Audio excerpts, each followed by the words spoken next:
আসসালামু আলাইকুম।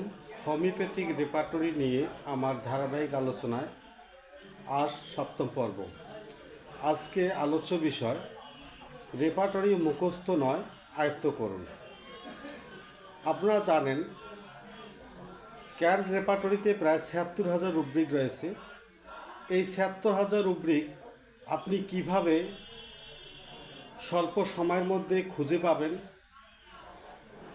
এটা মুখস্থ না করে? কেননা এই ৭৬,০০০ রুব্রিক মুখস্থ করা আমাদের পক্ষে সম্ভব নয়, তবে আমরা এটাকে আয়ত্ত করতে পারি। এই বিষয়টাকে আপনাদেরকে বোঝানোর জন্য আমি একটি গল্প আপনাদের সাথে শেয়ার করতেছি। গল্পটি হচ্ছে যে দেশের প্রধানমন্ত্রী আপনাকে চেনেন, দেশের প্রধানমন্ত্রী আপনাকে চেনেন। এই কথাটা শুনলে হয়তো আপনি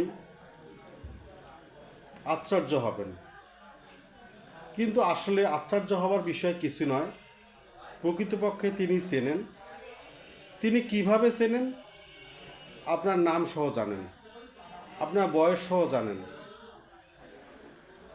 একটি দেশে, বিশেষ করে আমাদের বাংলাদেশে প্রায় 18,000 জনগণ রয়েছে। এই 18,000 জনগণের প্রতিজনকেই প্রধানমন্ত্রী চেনেন। এটা আরও আশ্চর্যের বিষয়, কিন্তু একটু আমরা যদি চিন্তা করে দেখি, এটি খুবই স্বাভাবিক বিষয়।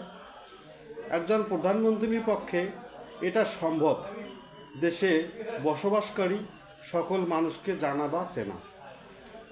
আমি আপনাদেরকে বোর্ডের মাধ্যমে দেখাচ্ছি কিভাবে চেনেন। ধরুন, আপনাকে যদি জিজ্ঞাসা করা হয় আপনার দেশের নাম কি, আপনি নিশ্চয় বলবেন বাংলাদেশ।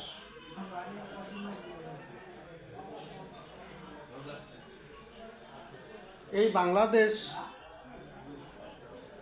বিশ্বে অনেক রাষ্ট্রের মধ্যে একটি।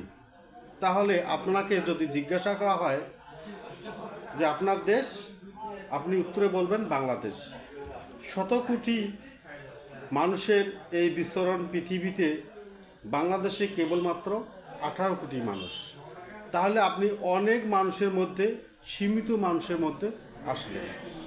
কিন্তু কথা হচ্ছে দেশের প্রধানমন্ত্রী আপনাকে চেনে। এরপরে আপনাকে জিজ্ঞাসা করা হলো যে আপনার বিভাগ কোনটি। আপনি নিশ্চয় বলতে পারেন যে কোনো একটি বিভাগের নাম। আমি বললাম রংপুর। এই রংপুর বিভাগ। তাহলে দেশের বিশাল একটি ক্ষেত্রের মধ্যে আপনি একটি অংশের মধ্যে আসলেন, সেটা হচ্ছে বিভাগে। এরপরে আপনাকে প্রশ্ন করা হলো আপনার জেলার নাম কি। আপনি বললেন নীলফামারী। সেক্ষেত্রে আরও সীমিত।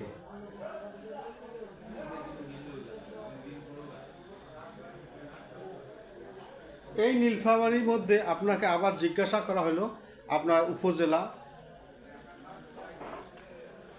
কি। আপনার উপজেলা জানার পর আপনাকে জিজ্ঞাসা করা হলো আপনার ইউনিয়নের নাম কি। আপনি লিখলেন খালসা চাপানি। এরপরে আপনাকে জিজ্ঞাসা করা হলো যে আপনার মহল্লা বা পাড়ার নাম কি, ওয়ার্ডের নাম কি। এরপরে ওয়ার্ড আপনি বললেন 7 নং। এরপর আপনার পিতা বা মাতার নাম জানতে চাওয়া হলো। আপনি আপনার পিতা বা মাতার নাম বললেন। এরপর বলা হলো আপনি আপনার বাবা মার কততম সন্তান। প্রথম সন্তান। এরপর আপনার কাছে জানতে চাওয়ার আর কিছু দরকার হয় না। এখন আপনাকে এই ঠিকানায় এই তথ্যের আলোকে খুব সহজে খুঁজে পাওয়া সম্ভব। আপনার কি, আপনার ব্যক্তিত্ব, সব কিছু। ঠিক অনুরূপভাবে আমাদের হোমিওপ্যাথিক রেপার্টরির মধ্যে আমরা কিছু তথ্য জানতে চাইলে পর্যায়ক্রমে স্টেপ বাই স্টেপ আমরা ঠিক কাঙ্ক্ষিত ওষুধটি বা রুব্রিকটি খুঁজে পেতে পারি। কীরকম আপনাদেরকে আমি দেখাচ্ছি বোর্ডের মাধ্যমে। আপনারা একটু দেখুন। এখানে আপনারা দেখতেছেন আমাদেরকে রেপার্টরি পড়তে গেলে প্রথম যে বিষয়টি জানতে হবে তা হচ্ছে আমার এই রোগীর সমস্যা, তার জন্য কোন অধ্যায় খুঁজব। হতে পারে রোগীর সমস্যা মাথায়, তাহলে আমরা কোন অধ্যায় খুঁজবো? হেড অধ্যায়। রোগীর সমস্যা পেটে, আমরা কোন অধ্যায় খুঁজবো? অ্যাবডোমেনে। রোগীর যে সমস্যাটি, সেই সমস্যার আঙ্গিকের যে অধ্যায়টি, এটা আমাদেরকে জানতে হবে। আমাদের ক্যান রেপার্টরিতে প্রায় 37টি অধ্যায় রয়েছে। তাহলে আমরা সম্পূর্ণ বইয়ের মধ্যে খুঁজবো না, শুধু 37টি অধ্যায়ের মধ্যে কোনো একটি অধ্যায়তে খুঁজবো। আমরা প্রথমে অধ্যায় জানবো হেড। এরপরে আমরা জানার চেষ্টা করব তার হেড অধ্যায়ের মধ্যে, তার মাথার মধ্যে তার প্রধান সমস্যা কি। তার প্রধান সমস্যা হচ্ছে ব্যথা। আমরা ব্যথা জানব। এই ব্যথা জানার পর আমরা তার এই ব্যথাটি সম্পর্কে জানবো, তার ব্যথাটি কী ধরনের ব্যথা। অর্থাৎ প্রধান রুব্রিকের পরে আমরা জানবো তার সাব রুব্রিক কী আছে। সাব রুব্রিক পাইছি আমরা জ্বালাকর ব্যথা, বার্নিং পেইন। এরপরে আমরা জানলাম তার এই বার্নিং পেন মাথার মধ্যে, এর মধ্যে কোনো সাব রুব্রিক পাই কি না। আমরা এর মধ্যে আরও সাব রুব্রিক পেয়েছি। তার সাব রুব্রিকটা হচ্ছে মাথার ডান দিকে, রাইট সাইড, এটা আমরা পাইছি। এতটুকু জানার পরে আমরা কিন্তু মোটামুটি সীমিত কিছু ওষুধের মধ্যে চলে আসব।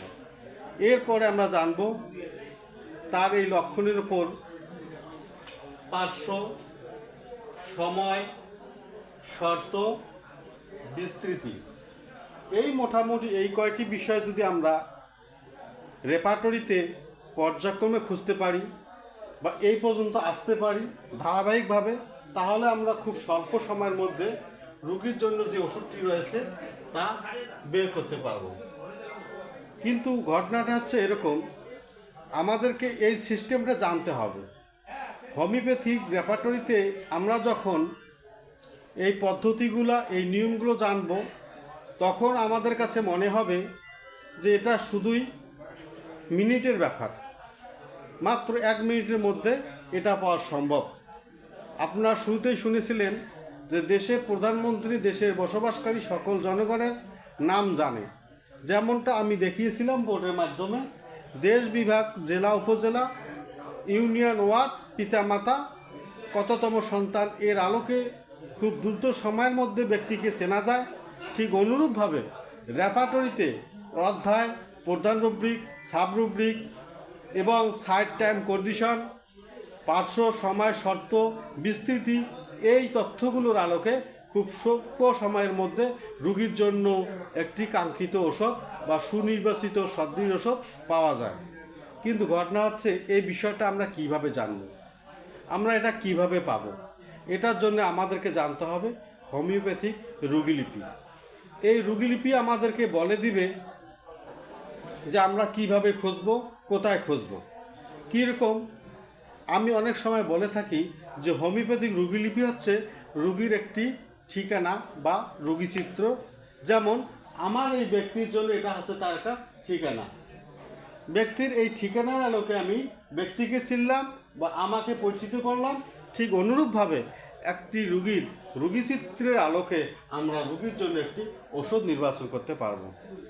আশা করি বিষয়টি বুঝতে পেরেছেন। যদি আপনাদের কোথাও বুঝতে অস্পষ্ট মনে হয়, নিশ্চয় কমেন্টের মাধ্যমে আমাকে জানাবেন। আমার এই ভিডিওটি লাইক, কমেন্ট, শেয়ারের মাধ্যমে সকলকে দেখার সুযোগ করে দিবে, আমাকে বাধিত করবেন। সকলের সুস্থতা কামনা করে আজকে বিদায় নিচ্ছি। আমি ডাক্তার মোহাম্মদ রেজাউল করিম। আসসালামু আলাইকুম।